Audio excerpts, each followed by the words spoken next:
Bom dia, meus amigos. Qual é a maior atitude, a mais nobre atitude que um homem ou uma mulher pode tomar na face da terra? É difícil, né? Alguns diriam, eu quero matar a fome do mundo, mas isso é uma coisa, digamos, impossível ao homem. Eu gostaria de fazer com que todos os coxos andassem. Eu gostaria de terminar com todas as guerras, para nós terminarmos com órfãos, mutilados e viúvas. Enfim, alguns gostariam de dar-se inteiramente à pregação do Evangelho por todo o mundo. Outros assistirem os pobres e as viúvas em todas as suas necessidades. Tudo isso é muito bonito e é realmente em acordo com a vontade de Jesus. Mas qual é a grande obra que todo homem precisa realizar? Qual é a primeira obra que todo homem e toda mulher precisa realizar no campo espiritual? No campo espiritual, a primeira conduta do homem é manifestar o seu desejo de Deus em sua vida. Sim, de Deus em sua vida.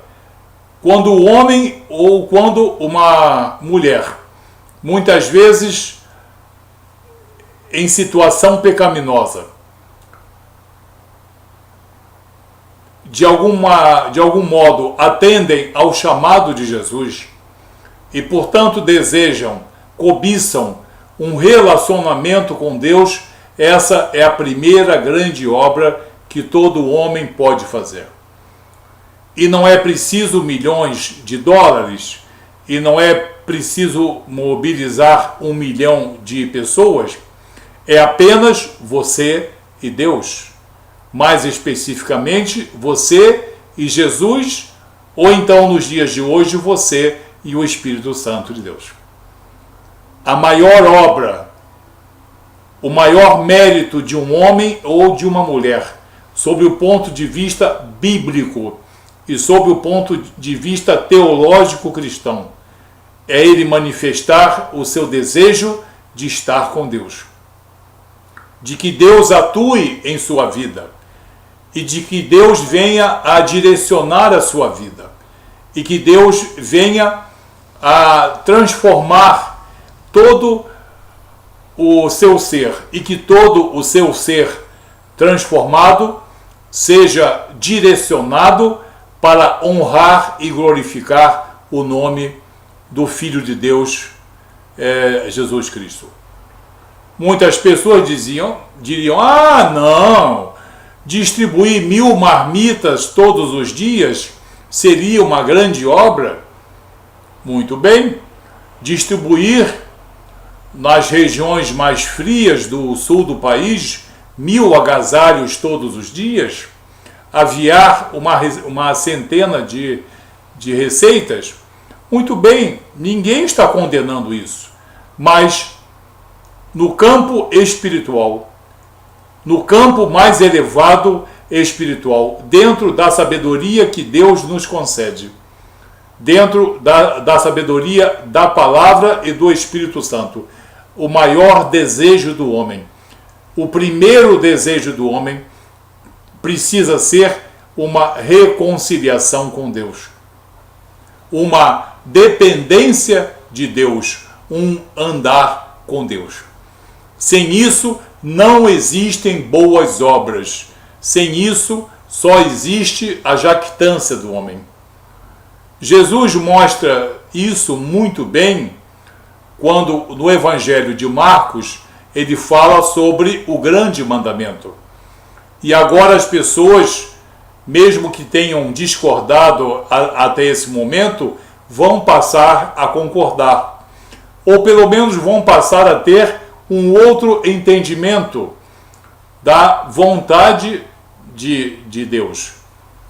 No Evangelho de Marcos, no capítulo 12, que fala sobre o grande mandamento, Marcos capítulo 12, a partir do verso 28.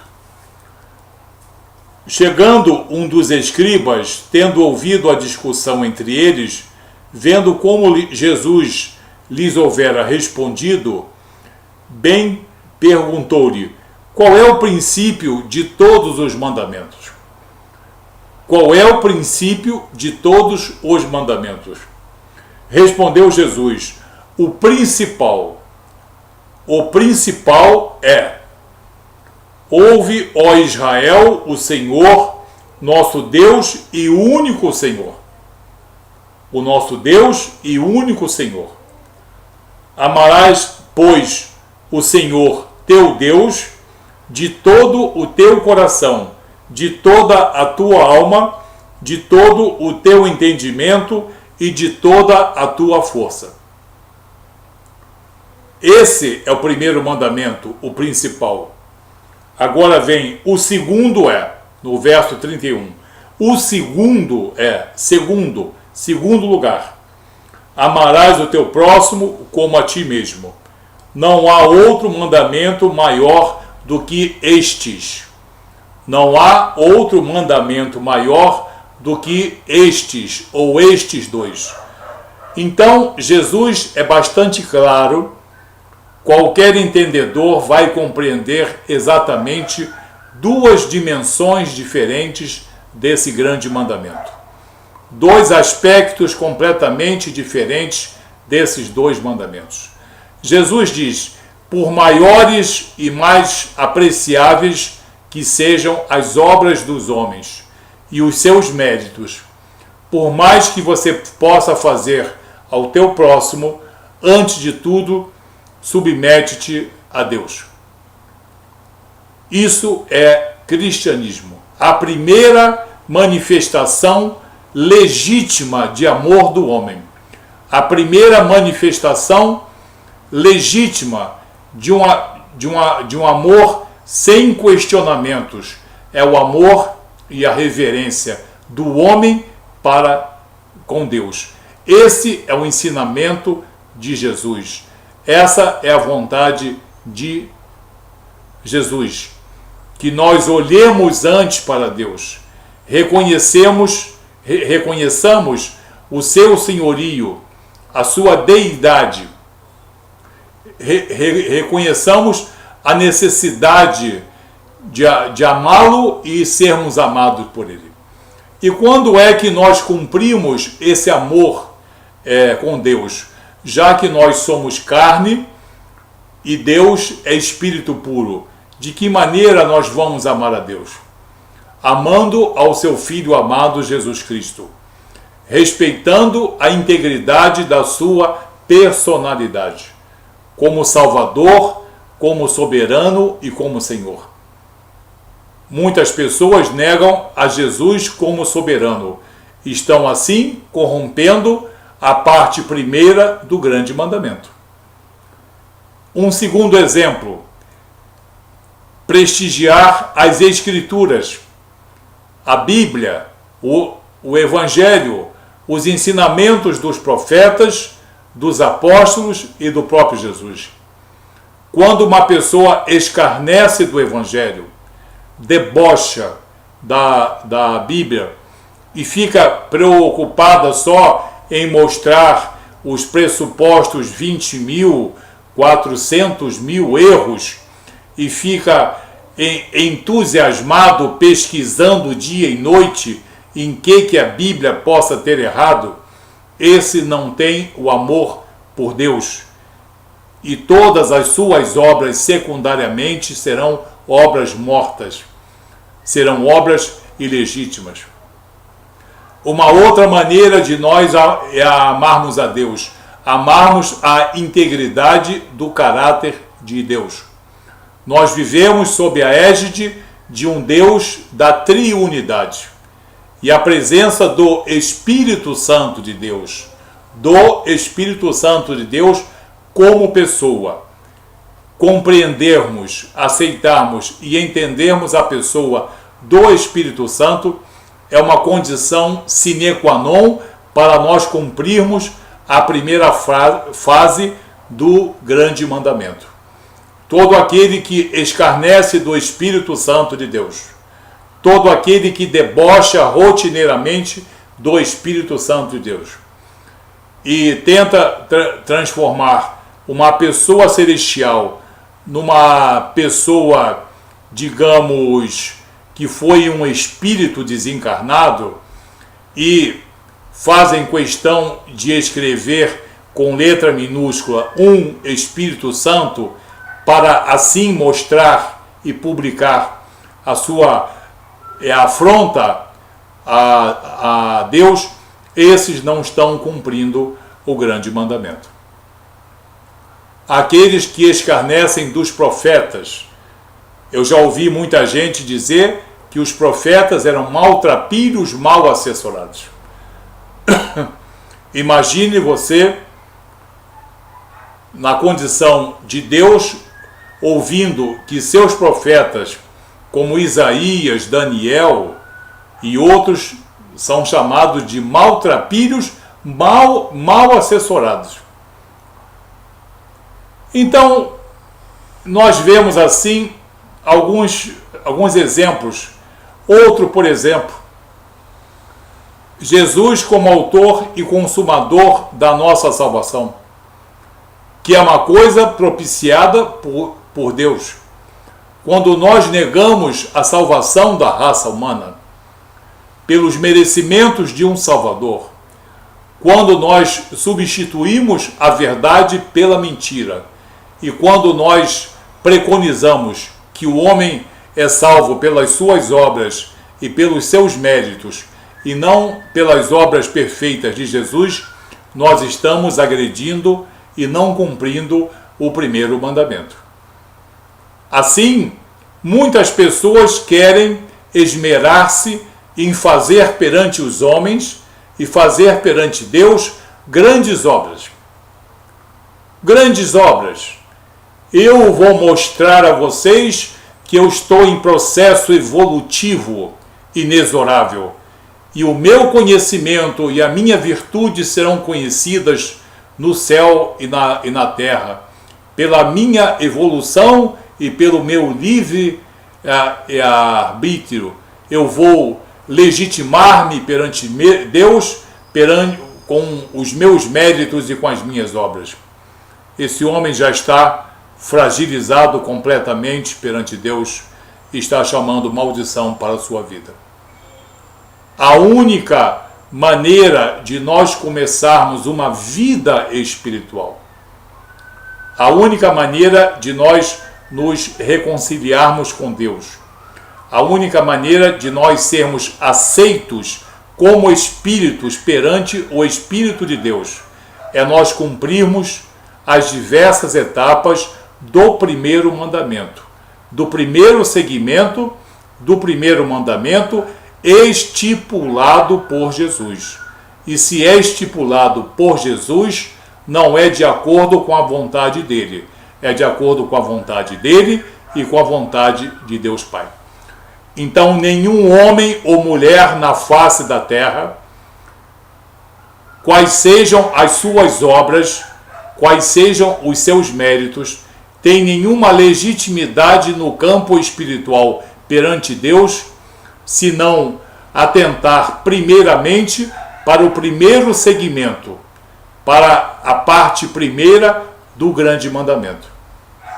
Com isso, Jesus nos deixa esse grande ensinamento, que tudo provém de Deus.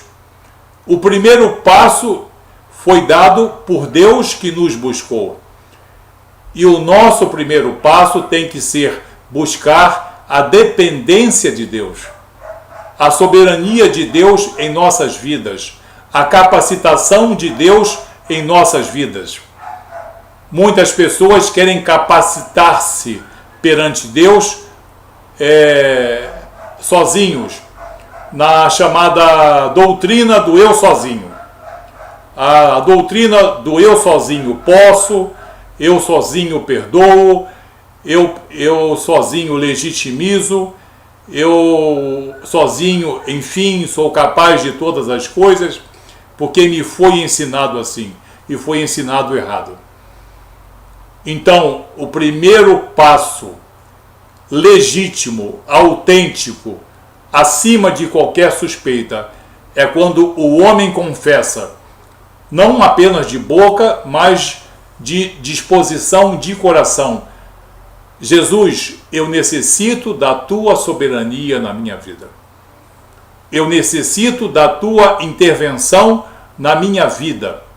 Porque sem a tua intervenção, sem a tua direção, sem o teu gerenciamento, sem a atuação do Espírito Santo de Deus e sem a tua palavra, eu nada sou e nada posso. Eu posso viver muito bem entre os homens, ser apreciado pelos homens, eu posso ser aplaudido pelos homens e pelas mulheres, que estão cobertos de corrupção, de engano e de mentira, mas sem a tua soberana intervenção, eu não tenho nenhuma representatividade no campo espiritual. Para que o homem tenha vida espiritual, é preciso que ele busque antes a Deus. E Deus trabalhando em si, e ele trabalhando junto com Deus, respondendo beneficamente ao chamado de Deus. Ele capacita-se para ser um homem de boas obras, um homem ou mulher de grandes méritos, que serão aceitos por Jesus, que serão legitimados por Jesus, se eles forem feitos de coração para honrar e glorificar o Filho de Deus.